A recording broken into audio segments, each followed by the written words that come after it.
Si vous souhaitez vivre à l'étranger, pourquoi ne pas faire un voyage de reconnaissance au préalable? Eh bien, si vous avez la possibilité de pouvoir partir en vacances dans le pays où vous rêvez d'habiter, je vais partager avec vous quelques conseils, mais aussi quelques astuces pour profiter au maximum de ce voyage dans le but de partir vivre un jour à l'étranger. Il y a tout d'abord l'aspect humain, c'est-à-dire trouver des contacts. On peut préparer son voyage en demandant aux personnes autour de nous déjà, s'ils connaissent le pays, s'ils ont déjà eu des expériences là-bas. C'est une première façon de se renseigner. Ensuite, on peut essayer à distance de rentrer en relation avec des gens. Ça peut être par des sites où on apprend à parler des langues, voilà, où on échange. Ou sinon, ça peut être des groupes Facebook aussi, sur les réseaux sociaux, avec des sites où il y a aussi des expatriés qui échangent voilà, des informations sur les pays. On peut aussi, au niveau des agences immobilières, essayer de les contacter sur place pour déjà visiter peut-être des endroits. Et comme il y a le logement, mais aussi le côté travail ou éducation qui compte, on peut directement essayer de rentrer en relation avec des entreprises sur place pour essayer de prendre des contacts ou d'obtenir même des rendez-vous. Ça peut aussi être des visites d'école, si on a des enfants à mettre à l'école ou d'université, voilà, si on souhaite faire ou reprendre des études. Et bien sûr, dans ce côté humain, j'ajouterais aussi les professeurs de langue. Si vous apprenez la langue, vous avez un prof particulier, et ben voilà, ça vous permet d'échanger avec lui déjà sur le pays. Il connaît peut-être ce pays particulièrement ou cette région. Pour apprendre la langue, il y a plein de façons. C'est aussi par des applis, hein, comme je disais. Ça peut être la chanson, la musique, par des séries. Cet aspect d'apprentissage de la langue et relationnel, de trouver des contacts en rapport avec le pays souhaité, c'est ce qui peut prendre le plus de temps et il faut s'y prendre le plus en amont. Après, mais là ça peut être plus rapide, il est important de se renseigner aussi sur l'aspect culturel, on va dire, plus large. Donc là, je dirais qu'il y a un côté un peu Wikipédia, où c'est bon de connaître l'histoire, la géographie, l'économie d'un pays, un peu les données. En histoire, connaître le pays, savoir comment il s'est construit, ça permet après d'avoir une meilleure lecture, une meilleure compréhension. Et même l'histoire plus récente et le côté politique méritent quand même qu'on s'y intéresse, puisque ça nous donne des indications sur la stabilité, puis le devenir, l'évolution du pays, une vision à plus long terme. Pour la géographie, je dirais que c'est le climat qui est important de comprendre, de savoir les précipitations, les saisons, les températures. Là, on a vraiment des données scientifiques qui nous donnent une vision un peu à plus long terme que juste le point de vue de quelqu'un qui serait allé en vacances une seule fois. C'est important aussi d'avoir un peu quelques renseignements sur la cartographie, connaître les principales montagnes, voilà, savoir si c'est montagneux, les rivières, les fleuves. Ça nous donne des indications sur le lieu de vie, voilà. Et au niveau de la population, la démographie, donc là, un peu la taille des villes, la répartition des villages, voilà, la campagne, ça peut déboucher tout simplement sur une compréhension, des indications sur le logement, un fait où ça va être plus facile de trouver un logement. Et aussi dans ce côté Wikipédia, je dirais l'aspect économique. C'est bon un peu d'étudier ce côté-là, de se renseigner là-dessus, savoir s'il y a de l'emploi, voilà, les principales activités, même si on ne compte pas y travailler dedans, les villes forcément sont impactées par les domaines d'activité qu'elles ont, si ça marche bien. Et ça nous donne des indications sur les ressources. Enfin voilà, donc tout ça, cet aspect histoire, géographie, économie, ça nous donne une meilleure lecture du paysage et une compréhension un peu des enjeux, voilà, qui structurent l'ensemble. Bien sûr, pour se renseigner, il y a YouTube.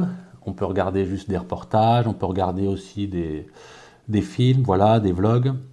On peut aussi plus préférer des supports papier. Enfin, c'est bien de varier les supports. De toute façon, quand on se renseigne, pour avoir différents sons de cloche. Et aussi les blogs des gens voilà, qui sont allés, qui vivent sur place. Et je conseillerais aussi les sites officiels des pays où on veut aller, du pays où on veut aller. Aussi, après en descendant dans l'architecture, la région, aussi de la ville. Chaque site peut apporter des choses différentes, des points de vue différents. Et ce qui nous amène au cadre de vie.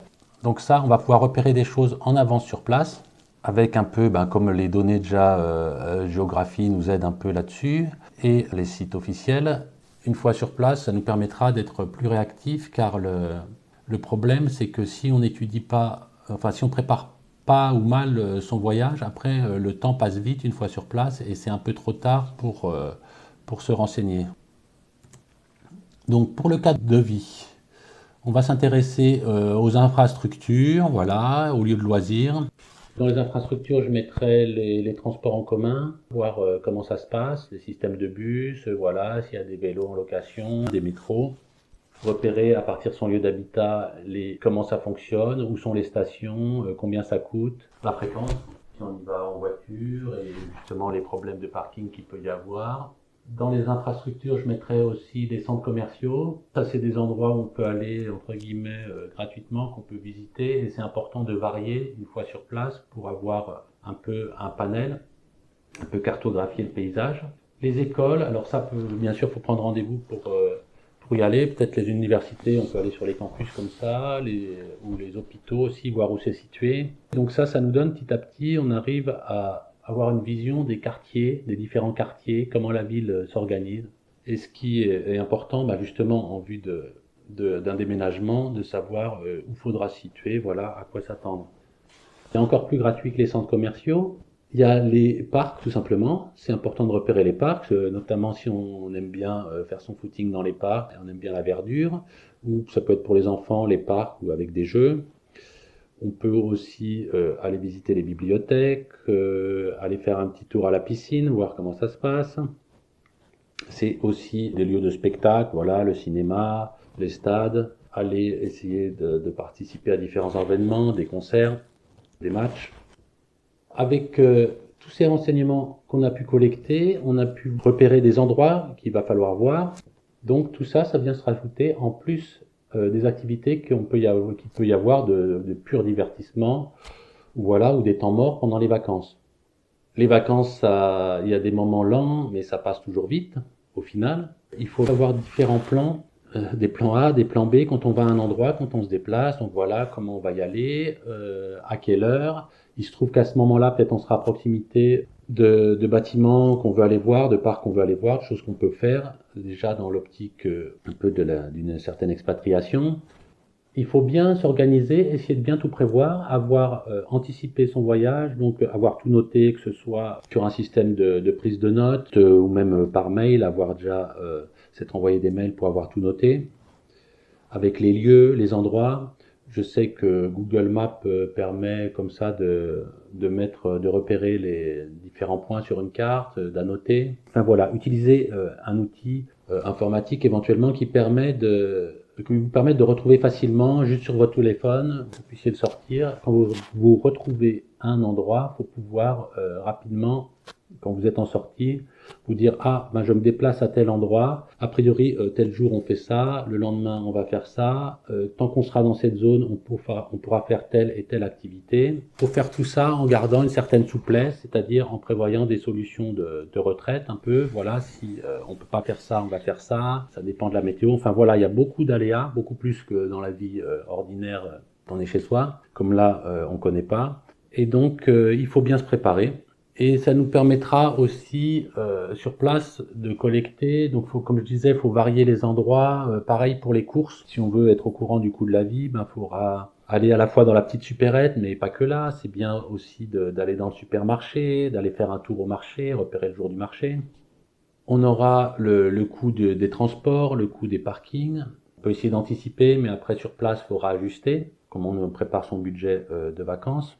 L'essence, le péage, tout ça, et puis des expériences voilà, qu'on fait naturellement en vacances, comme souvent on peut aller au restaurant, manger à l'extérieur, ça peut donner une indication aussi du coût de la vie, même si dans la pratique, dans la vie courante, on ira beaucoup moins souvent. Voilà, c'est important donc aussi prendre des notes un peu plus subjectives, comme ses impressions de voyage, noter ses souvenirs, voilà les difficultés qu'on a eues, les surprises, et ça c'est sûr, quand on y va à plusieurs, il y a un aspect où le groupe a plus d'inertie, c'est plus compliqué d'aller voir tout ce qu'on veut soi-même, voilà, il faut prendre en compte les autres, mais on a différents points de vue, Et ça permet d'échanger, voilà, sur les bons moments qu'on a eus, les moments plus difficiles, les surprises. Et tout ça, ben, c'est important de se le remémorer une fois le voyage terminé, un peu de structurer ça, comme on fait une restitution, en fait, un compte rendu.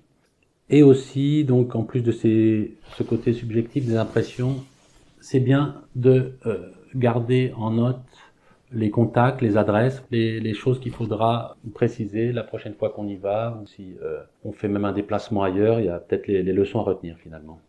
Pour conclure, il faut utiliser ce voyage de reconnaissance pour collecter un maximum d'informations pratiques, établir des contacts utiles et se faire une idée concrète de notre future vie dans ce pays. Au final, prenez des notes, des photos, des vidéos et ça vous aidera pour votre future décision d'aller vivre à l'étranger.